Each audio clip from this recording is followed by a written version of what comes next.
Здравствуйте, дорогие друзья, мои любимые подписчики и гости канала. Мы на даче в стрессе. Гладиолусы мои продолжают по одному расцветать, так что букет не собрать из них. Показываю свою теплицу. Баклажаны продолжают цвести. Я пока шла сюда, увидела белый баклажан. Хотя я таких не сажала.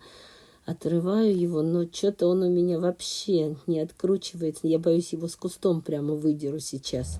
Нет, я потом лучше его обрежу ножницами. Никак он ничего не отрывается. Ну ладно, это я случайно вот шла, и вот он снизу выглянул. Я даже его не видела раньше. Ну вот так вот все цветет и пахнет, хотя уже 10 сентября, и пора бы уже, наверное, скоро в теплицах все убирать. Тресси у меня перегавкивается с чужими собаками, мешает мне разговаривать. А я хотела вам показать еще одну грядку, которую я делаю под клубнику. Тут тоже была клубника, обычно на новое место, но я сюда добавила вот 3 тачки перегноя из компостной кучи и вот 2 вида удобрений. Одно для клубники, серенькие гранулы, и белый – это двойной суперфосфат. Поэтому я думаю, это будет для них, для клубничных усов, которые у меня вот здесь вот 3-й день стоят, ждут, потому что мне что-то плечо заболело, и я не могла работать. Будет хорошей начинкой. И я потом продолжу, покажу вам, что вышло.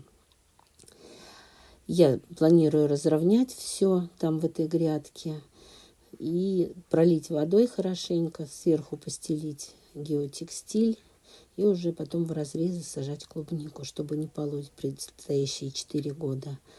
Помидоры все еще растут. Фитофтора до них пока не добралась. Я уже их 2 раза обработала с тех пор, как они заболели.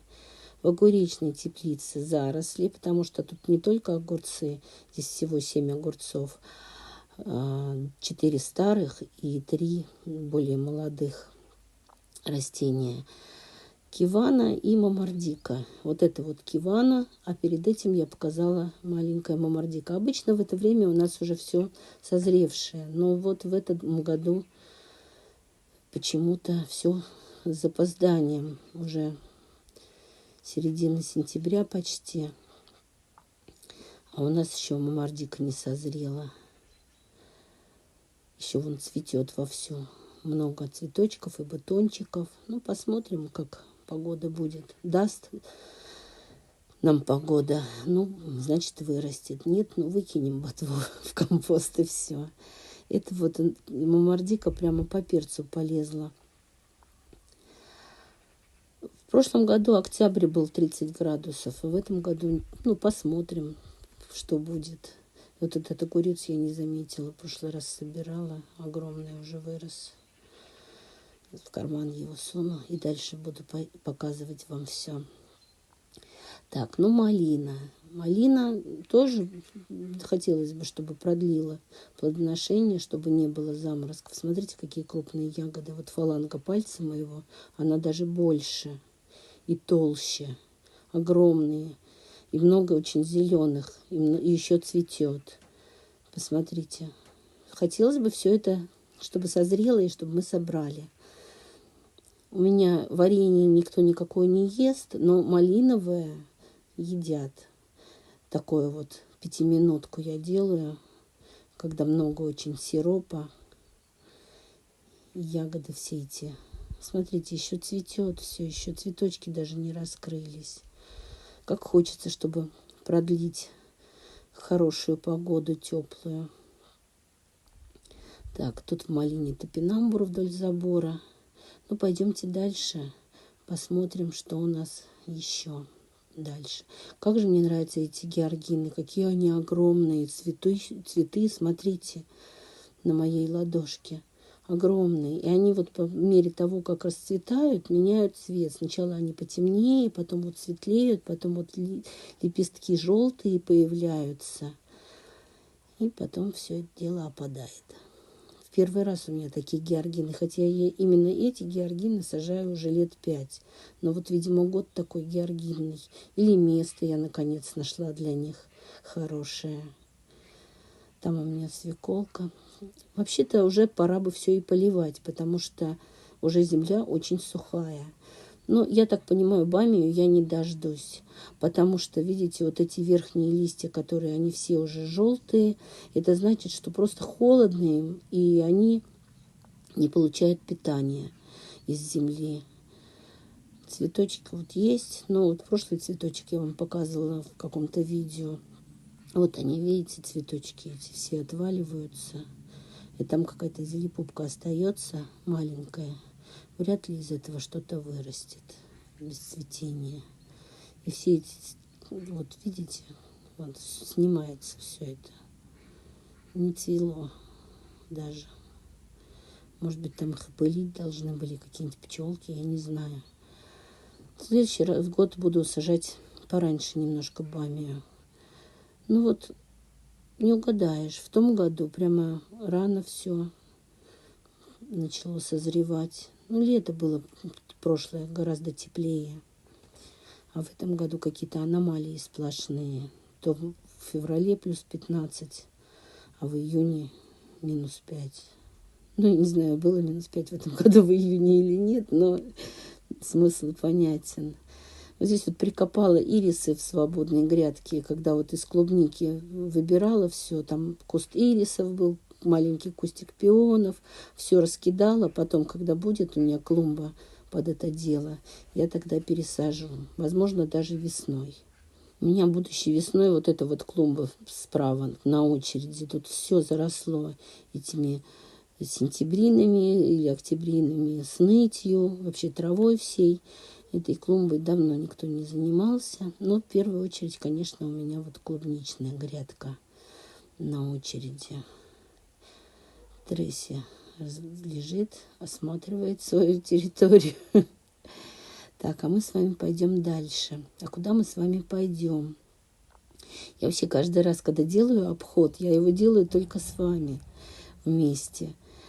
Так, картошка моя растет, а мы идем к винограду. Вот сюда. Виноград начал созревать потихоньку, он начал чуть-чуть желтеть. Когда он спелый, он такой прямо солнечного цвета, желтоватого. Видите, уже некоторые ягодки желтеют. И я этому очень рада. Конечно, тоже хотелось бы продлить. И птицы пока не налетают, хотя осу я уже одну видела около винограда. Какая-то ягодка была треснутая, и она там колупалась. Видите, вот 2 куста, пока я вам показала. На одном вот зеленый, на втором вот эти вот краснеют ягоды.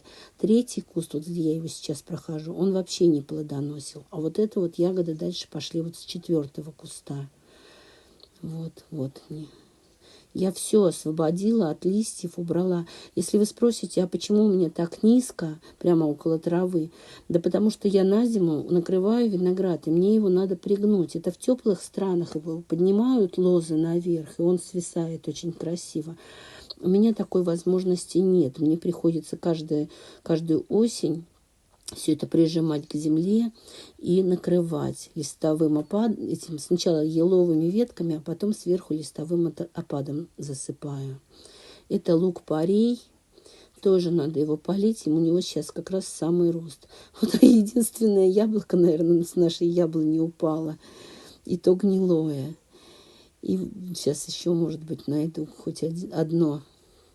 Вот где-то я тут видела, мне кажется, какое-то одно яблочко. Вот оно висит. Но тоже оно там уже червивое. Да, в этом году мы без яблок. Хоть ходи и проси у людей. Хотя нам особо, мы даже особо их и не едим, но обидно, что нету. Так, дальше идем. Здесь вот, где бочка стоит левая, была яблоня, надо выкопать, попросить мужа, и чтобы там было раскопано уже, когда он корень будет вытаскивать. А я туда хочу тюльпаны посадить, когда уже будет раскопано. Кукуруза уже все, мы почти всю съели. Дальше идем. Здесь капуста Слава потихоньку вяжет кочаны. Наращивает уже даже, они вяжет. Но кто-то ее жрет. Не все кочаны, но некоторые. Надо побрызгать. Вот так вот не видно-то никого. А кто ее ест, непонятно. Но кто бы ее не ел, надо побрызгать ее от вредителей. И тогда, глядишь, и будем с капустой. Вот какая-то улитка сидит. Ну, неужели она все столько съела? Это я очень сильно сомневаюсь. Наверное, какие-нибудь гусеницы. Здесь у меня фасоль в этом году прям тоже очень поздно растет, стручки еще зеленые. Обычно в это время мы уже сухие стручки собираем. А тут нету еще совсем. А это июньская капуста, которую я уже срезала, кочаны, но кочерышки не выкинула. И вот она на этих кочерышках наращивает новые качанчики маленькие. Не знаю, куда я столько капусты буду девать. Наверное, солить, что ли, ее нужно. Я вообще не солю капусту, потому что она у меня никогда не получается. Вот не знаю. Лук-батон, мы постепенно его дергаем, зелененький лучок, потому что обычный у нас не вырос лук, репка, ну хотя бы зеленый растет. Ну, свеколка более-менее. Конечно, бывает и больше, у некоторых бывает так, что в кастрюлю не влезает. Но у меня в прошлом году вообще было с ноготок, так что для меня это нормальная свекла. У меня вообще за столько лет, вот сколько у нас дачи, наверное, уже лет 13, один раз нормальная свекла была, а так все время она не вырастает. Вот эта грядка первая, куда я клубнику уже усы посадила, тоже надо их еще поливать, потому что они в первую неделю после посадки требуют чуть ли не ежедневного полива. Ну вот буду сегодня, наверное, поливать.